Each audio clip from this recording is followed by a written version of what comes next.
नमस्कार फ्रेंड्स, स्वागत है आपका हमारे YouTube channel home science BMA पर। फ्रेंड्स, इस क्लास में हम देखेंगे बीए 4th सेमेस्टर का पार्ट बी यूनिट फर्स्ट। इसके पहले हम कुछ योजनाओं के बारे में डिस्कस कर रहे थे कि जो योजनाएं सरकारी गैर सरकारी गाँव के विकास के लिए चलाई जा रही थी। जिसके पहले हमने कुछ योजना के बारे में समझा था। अब उसी श्रृंखला में हम आगे देखते हैं आगे की योजना, मारथंडम प्रोजेक्ट योजना।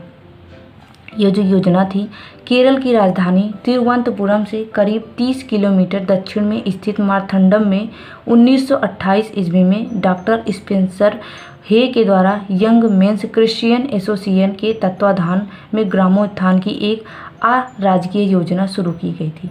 तो इसका जो शुरुआत हुई थी वो कहाँ हुई थी? केरल में, और उसकी राजधानी तिरुवनंतपुरम में। वहाँ पे 30 किलोमीटर दूर जाने पर एक मारथंडम नामक प्लेस था। वहाँ पे जो डॉक्टर स्पेंसर हे के द्वारा ही यह शुरू की गई थी। उन्होंने ग्रामीण विकास के लिए 5 सूत्रीय कार्यक्रम का प्रतिपादन किया। जो 5 सूत्रीय कार्यक्रम थे वो बहुत ही सफल साबित हुए। आध्यात्मिक विकास, मानसिक विकास, शारीरिक विकास, सामाजिक विकास और आर्थिक विकास। उन्होंने यही 5 सूत्रों पर ज़्यादा ध्यान दिया और ज़्यादा बल दिया ताकि लोगों का सर्वांगीण विकास हो सके। इस प्रोजेक्ट में ग्रामीणों के सर्वतोमुखी विकास की परिकल्पना की गई। ऐसा माना जाता था कि व्यक्ति एक पक्षीय विकास असंभव है, इसीलिए उनके व्यक्ति के सभी पक्षों को ध्यान में रख करके विकास किया गया ताकि ये विकास सफल साबित हो सके। उसके बाद मारथंडम प्रोजेक्ट के लक्ष्य क्या बनाए गए? तो लक्ष्य को हम देखते हैं, जैसे प्रशिक्षित कार्यक्रमों का आयोजन व संचालन करना, ग्रामीणों को विकास के लिए प्रोत्साहित करना, क्योंकि जब तक वो पार्टिसिपेट नहीं करेंगे विकास नहीं हो पाएगा। सांस्कृतिक कार्यक्रमों को प्रोत्साहित देना, इसकी मदद से विकास में सफलता मिल सकती है। ग्रामीणों में सहयोग व सहकारिता का विकास करना, क्योंकि जब एक दूसरे की मदद करेंगे तभी हम विकास कर पाएंगे। अपनी स्वयं सहायता करने की भावना विकसित करना, धर्म का प्रचार करना, ग्रामीणों को आर्थिक समृद्धि के लिए छोटे उद्योगों व गृह उद्योगों की संभावनाओं का विकास करना और लोगों को प्रशिक्षण प्रदान करना तथा प्रदर्शन केंद्रों के द्वारा कार्य उनको सिखाना कि प्रदर्शन करके दिखाना, क्योंकि देख करके सीखने में बहुत ही जल्दी सफलता मिलती है, तो उनको प्रदर्शन करके माध्यम से दिखाना। पशु नस्ल सुधार संबंधी योजनाएं क्रियान्वित करना कि अच्छे नस्ल के पशु को अगर वो पालेंगे तो उनसे ज़्यादा फायदा होगा। मधुमक्खी पालन, पशुपालन व मुर्गी पालन जैसे कुटीर उद्योगों का विकास करना। तो इस तरीके से इतने लक्ष्य बनाए गए थे। इसमें कार्यक्रम की गतिविधियां, उपलब्धियां क्या रही है? जैसे मारथंडम प्रोजेक्ट को यंग मेंस क्रिश्चियन एसोसिएशन के तत्वाधान में शुरू किया गया था। इन्हीं के आरक्षण में शुरू किया गया था। इसके कार्यकर्ता सवैतनिक एवं अवैतनिक दोनों थे। वे पूरे भाव से कार्य करते थे। डॉक्टर हे भी एक अनुभवी कुशल प्रबंधक व समर्पित व्यक्ति थे। तो उन्होंने, जब वो खुद ही एक शिक्षित प्रशिक्षित व्यक्ति थे, उन्होंने अपनी सूझबूझ व रुचि से इस कार्यक्रम को बहुत अधिक क्रियाशील बनाया तथा अनेक कार्यक्रमों को शुरू किया। और इसका उद्देश्य ये ध्यान देते हुए कि व्यक्ति का सर्वांगीण चारों तरफ से विकास हो सके। तो वो खुद एक जब प्रशिक्षित थे तो उनके द्वारा सोच समझ के अच्छे से डिसीजन ले करके जब उन्होंने इस कार्य को शुरू किया था तो उसमें सफलता प्राप्त हुई थी। उसके बाद देखें कि इस कार्यक्रम में आगे भी क्या त्रुटियां, क्या कमी रह गई थी जिसकी वजह से ये बहुत ज़्यादा लंबा नहीं टिक पाया था। मारथंडम प्रोजेक्ट अपनी विशेष सफलता के बाद भी ज़्यादा दिनों तक नहीं चल पाया, क्योंकि इसके 2 कारण थे। पहला कारण ईसाइयों द्वारा चलाया जा रहा था और दूसरा उस समय हमारे देश में भारतीयों का ईसाइयों के प्रति अविश्वास व नकारात्मक व्यवहार था। तो आप इसको समझ ही सकते हैं, जब किसी व्यक्ति के द्वारा अविश्वास व नकारात्मक भावना रहेगी तो अगर वो हमसे कुछ कहेगा तो उसकी बात पे हम विश्वास ही नहीं करेंगे। इसीलिए सीधे साधे ग्रामीण लोगों ने तो कार्यक्रम को अपनाया और अपना योगदान भी दिया, लेकिन आगे चल के गाँव के सामंत वर्ग अंग्रेजों के प्रति विरोधात्मक भावना रखने वाले इसे स्वीकार नहीं कर पाए। तो इसी वजह से ये योजना सफल नहीं हो पाई, क्योंकि उस समय ईसाइयों का समय चल रहा था और ईसाइयों द्वारा शासन चलाया गया, ये योजना चलाई गई और ईसाइयों का जो व्यवहार था उस समय अच्छा नहीं था, इसीलिए लोग विश्वास नहीं कर पाए। अगला विकास है नीली खेड़ी विकास योजना। इसमें क्या है? 1947 में भारत के विभाजन के परिणाम स्वरूप पाकिस्तान से आए विस्थापियों को बसाने की परेशानी भारत सरकार के सामने उत्पन्न हो गई। जो लोग पाकिस्तान से वापस होकर के आए थे उन्हें बसाने के लिए समस्याएं हो गई।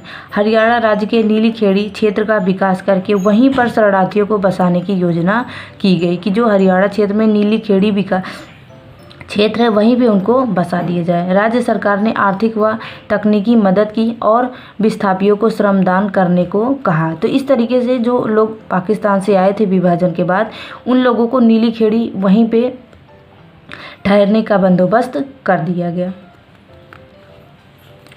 और उसके बाद उनकी अपनी सहायता स्वयं करो की भावना से लोगों ने कार्य करना आरंभ कर दिया। बंजर भूमि का खेती के योग्य बनाया, अपने रहने के लिए घर बनाए और कुटीर उद्योगों का शुरू किया। जैसे जो व्यक्ति जहाँ पे रह रहा है, अगर किसी को वहाँ पे जगह दे दी गई है रहने के लिए, तो जगह ही काफ़ी नहीं है, उसके लिए बहुत सारी कार्य करने पड़ते हैं जीवन यापन करने के लिए। तो जब वहाँ पे उन लोगों को जगह दे दी गई तो उन लोगों ने भी धीरे धीरे अपने जीवन यापन के लिए प्रयास किया। तो धीरे धीरे उन्होंने भी अपना योगदान दिया और धीरे धीरे अपने क्षेत्र में आगे बढ़े। इस योजना का लक्ष्य क्या बनाया गया कि रोजगार की व्यवस्था करना, क्योंकि जो लोग रहेंगे वहाँ पे रोजगार भी तो चाहिए। बंजर भूमि का विकास करके कृषि का योग्य बनाना, व्यक्तियों को उनकी योग्यता के अनुसार प्रशिक्षण प्रदान कर छोटे उद्योगों को बढ़ावा देना, व्यक्तियों को परिश्रम के साथ स्वावलंबी बनाकर स्वाभिमानी पूर्वक जीवन जीने की प्रेरणा प्रदान करना। तो इस तरीके से ताकि लोग वहाँ पे कार्य करके अपना जीवन स्वावलंबी पूर्वक जीवन अपना बना सकें। उसके बाद इसकी गतिविधियाँ उपलब्धियाँ क्या प्राप्त हुई। यह विकास योजना एक बहुआयामी योजना थी जिसके कई पक्ष हुए। जब योजना को पारित किया गया तब इसके बड़े स्वरूप थे अनेक लोगों को संदेह के घेरे में डाल दिया। मतलब इसका कोई एक ही उद्देश्य नहीं था, बहुत सारा उद्देश्य था, इसलिए लोग इसमें संदेह में आ गए। परंतु सभी के परिश्रम ने इसको सफल बनाया व दूसरे क्षेत्रों में भी इस प्रकार की योजना शुरू की। नीली खेड़ी योजना की बंजर व दलदल भूमि को उपजाऊ बनाया। कृषि कार्य संबंधी कई कार्यक्रमों को पारित किया गया और संपूर्ण क्षेत्र का विकास करने के लिए सड़कें बनाई गई, विद्युतीकरण किया गया, बच्चों के लिए शिक्षण संस्थान खोले गए, रोजगार खोला गया। छोटे छोटे उद्योग जैसे दुग्ध व्यापार, पशुपालन व मुर्गी पालन को बढ़ावा दिया गया ताकि लोग वहाँ पे छोटे छोटे ही उद्योग करके अपना जीवन यापन कर सकें। उसके बाद अगली योजना क्या है, गांधी जी के रचनात्मक कार्यक्रम सत्याग्रह आश्रम साबरमती व सेवाग्राम वर्धा। ये गांधी जी के रचनात्मक जो कार्य हुए थे ग्राम विकास के लिए, इसके बारे में देखेंगे। आज हम जिस आज़ाद भारत में चैन से रह रहे हैं, सांस ले रहे हैं, वह राष्ट्रपिता महात्मा गांधी जी की देन है। उन्हीं के प्रयास से आज हम इतने चैन से रह रहे हैं। महात्मा गांधी जी सच्चे अर्थों में समाज सुधारक थे। गांधी जी ने स्वावलंबी समाज की स्थापना पर जोर दिया था ताकि लोग स्वावलंबी बन सके और अपनी मदद स्वयं कर सके। भारत की अधिकतम आबादी गाँव में निवास करती थी, अतः उन्होंने ग्रामीण लोगों को पुनः निर्माण के महत्व को प्रकट किया, क्योंकि उनका कहना था कि भारत को बचाने के लिए गांव को बचाना जरूरी होगा। क्यों कहा था उन्होंने ऐसा, क्योंकि उनको पता था कि आज भी, पहले तो ज़्यादा लेकिन आज भी 70% लोग गांव में निवास करते हैं। जब हम गांव का विकास कर देंगे तो उस देश का विकास अपने आप हो जाएगा। तो इन्होंने जो योजना की शुरुआत की थी उसका लक्ष्य क्या बनाया था कि ग्रामीणों को बुनियादी शिक्षा उपलब्ध कराना, क्योंकि शिक्षा बहुत ज़रूरी है। तो बुनियादी शिक्षा पे इन्होंने जोर दिया था। महिलाओं को सामाजिक स्थिति सुधारना व समाज में उन्हें सम्मान दिलवाना, क्योंकि सही विकास करने के लिए महिलाओं का सम्मान करना बहुत ज़रूरी है। अपराधीकृत व तिरस्कृत लोगों को उनके अधिकार दिलवाना, प्रौढ़ शिक्षा कार्यक्रम पर जोर देना और सांप्रदायिक एकता का भावना का विकास करना। उसके बाद और लक्ष्य लोगों में स्वावलंबन व आत्मनिर्भरता की भावना विकसित करना, जन स्वास्थ्य, सफाई व स्वच्छ पेयजल का प्रबंध करना, प्राकृतिक चिकित्सा पर जोर देना, समाज में व्याप्त कुरीतियाँ, परंपराओं व अंधविश्वास से लोगों को स्वतंत्र कराना और मातृभाषा का सम्मान व राष्ट्रभाषा का प्रचार करना। तो इस तरीके से इन्होंने जितने भी गांव में समस्याएं होती हैं, जितने भी क्षेत्र होते हैं, सभी क्षेत्र को जो नकारात्मक क्षेत्र थे उनको दूर करने की बात कही और जितने सकारात्मक चीज़ें थी उनको अपनाने की बात की गई, ताकि इन्होंने सभी के ऊपर ध्यान दिया, महिलाएं, बच्चे, जो प्रौढ़ व्यक्ति हैं, सभी के ऊपर ध्यान दिया कि सभी को शिक्षा प्राप्त हो, सभी लोग को अपना अपना अधिकार प्राप्त हो और सभी लोग अपने क्षेत्र में आगे विकास कर पाएँ। उसके बाद है इस कार्यक्रम की गतिविधियां व उपलब्धियां। इस कार्यक्रम में क्या क्या उपलब्धियां प्राप्त हुई है। गांधी जी के रचनात्मक कार्यक्रम का स्वरूप अत्यधिक बड़ा व विस्तृत हो गया था। इसके तहत बहुमुखी तथा बहुपक्षीय कार्यक्रम शुरू किए गए थे। बहुमुखी मतलब चारों दिशाओं से जो कार्यक्रम होते हैं। भारतवासियों के शोषण पर सबसे अधिक विरोध गांधी जी ने किया था। इस प्रकार लोगों ने सामाजिक आर्थिक शोषण के विरोध में अनेक कदम उठाए थे। वे खुद लोगों के मध्य बराबरी से उठते बैठते खाते पीते थे। अछूत लोगों से उनको कोई परहेज नहीं था। तभी उन्होंने खुद शौचालय साफ करने पर जोर दिया तथा आश्रम में सभी लोगों को यह काम करने के लिए कहा था। गांधी जी का जो नेचर था वो बिल्कुल ऐसा नहीं था कि हम की भावना हो, ऐसा कुछ नहीं था। वो लोगों के साथ खुद ग्रामीणों के साथ रहते थे और खुद उनके साथ खाते पीते उठते बैठे थे। अछूतों से उनको कोई परहेज नहीं था तथा लोगों के साथ ही रह करके वो उनके विकास में भागीदारी बन रहे थे। भारत के लोगों को एक सूत्र में बांधने के लिए सांप्रदायिक एकता की भावना का विकास भी बहुत अनिवार्य था। भारत में अनेक भाषाओं के साथ ही साथ धार्मिक भिन्नता भी थी। विदेशी शासकों ने धार्मिक भावनाओं को आधार बनाकर भारतवासियों को परेशान करने की कोशिश किया था।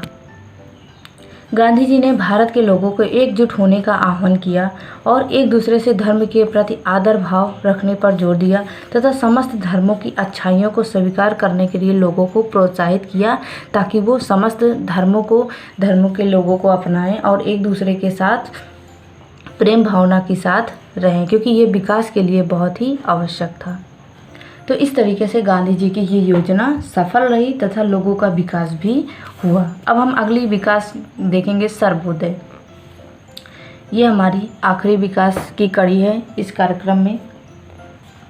सर्वोदय गांधीवाद का रचनात्मक विस्तार था। भारतीय संस्कृति व आदर्शों के अनुकूल गांधी जी ने बड़े रचनात्मक कार्यक्रम का प्रारूप बनाया था, जिसके बारे में पूर्व में बताया जा चुका है कि इसी की एक कड़ी के समान सर्वोदय कार्यक्रम बना, जिसको बाद में विनोबा भावे, जयप्रकाश नारायण, काका कालेलकर, जयशंकर राव, देवदाता धर्माधिकारी ने गतिशीलता प्रदान की थी। तो शुरुआत जो हुई थी वो गांधीवाद के रचनात्मक विस्तार से हुई थी। बाद में इन्होंने जैसे जैसे योजना आगे बढ़ती गई, बाद में कई लोगों ने इसको कार्यक्रम को माना और उसमें पार्टिसिपेट भी किया। तो इस तरीके से ये एक बड़े स्तर की कार्यक्रम योजना बन गई थी। गांधी जी ने एक आदर्श ग्राम व समाज की परिकल्पना की थी, जिसमें सभी का उदय हो, सभी का विकास हो। सर्वोदय शब्द की प्रेरणा गांधी जी को रस्किन से प्राप्त हुई थी। तो इस तरीके से जो सर्वोदय का अगर हम शाब्दिक अर्थ देखें तो सर्वोदय का मतलब है कि सभी व्यक्तियों का एक साथ उदय हो, अर्थात सभी व्यक्तियों का विकास हो। तो इस तरीके से ये योजना गांधी जी के द्वारा शुरुआत की गई थी और बाद में इसमें कई लोगों ने भाग लिया और इसको आगे बढ़ाया। आगे सर्वोदय योजना के लक्ष्य क्या बनाए गए, जैसे संपूर्ण समाज को स्वावलंबी व आत्मनिर्भर बनाना, जीवन में वैमनस्य, प्रतिस्पर्धा व संघर्ष की जगह सहयोग व प्रेम भाव की स्थापना, संघर्ष को छोड़ करके प्रेम भावना के साथ रहना, ऐसे समाज का निर्माण करना जहाँ जाति विहीन, वर्ग विहीन व शोषण विहीन होता हो, मतलब जाति धर्म से कोई मतलब नहीं, सभी लोग प्रेम से रहते हो। सत्य व अहिंसा पर बल देना, संपूर्ण समाज के लोगों का कल्याण करना, सभी का कल्याण करना, सत्ता का विकेंद्रीकरण व निस्वार्थ सेवा करना, सार्वभौमिक, सर्वव्यापक व सर्वकालीन मानवीय मूल्यों की स्थापना करना। तो इस तरीके से कुछ ऐसे क्षेत्र थे जिन्होंने उसको लक्ष्य बनाया और आगे बढ़ाया और उस लक्ष्य को पूरा भी किया। अब सर्वोदय की गतिविधियां व उपलब्धियां हम देखेंगे कि इस क्षेत्र में किस तरीके की उपलब्धियां प्राप्त हुई हैं। सर्वोदय में उच्च मानवीय मूल्यों पर जोर दिया गया था, जिसमें हृदय परिवर्तन का समावेश है। जो लोग बुराई, दुश्मनी, लड़ाई झगड़ा के थे उनका भी हृदय परिवर्तन किया जाए। व्यक्ति के हृदय परिवर्तन से ही समाज को बदला जा सकता है। ये बात तो बहुत सही कही गई है। हृदय परिवर्तन से ही समाज को बदला जा सकता है और सुधारा जा सकता है, इसलिए क्योंकि जिन लोगों के अंदर क्रोध, द्वेष, ईर्ष्या, जलन भरी हुई है, अगर वे अपनी भावना को छोड़ देंगे तो समाज का विकास अपने आप हो जाएगा। डॉक्टर राधाकृष्णन ने कहा है कि प्रेम के कानून के ऊपर विनोबा भावे ने अपनी श्रद्धा आधारित की है एवं प्रेम का कानून ही सबसे ऊपर है। जो कहा जाता है कि अगर हम किसी से लड़ाई झगड़ा करके उससे नहीं जीत पा रहे हैं तो उसे प्रेम की भावना से जीत जाएंगे। तो इस तरीके से जो प्रेम की भावना होती है वो सर्वे सर्वा होती है, सर्वोपरि होती है।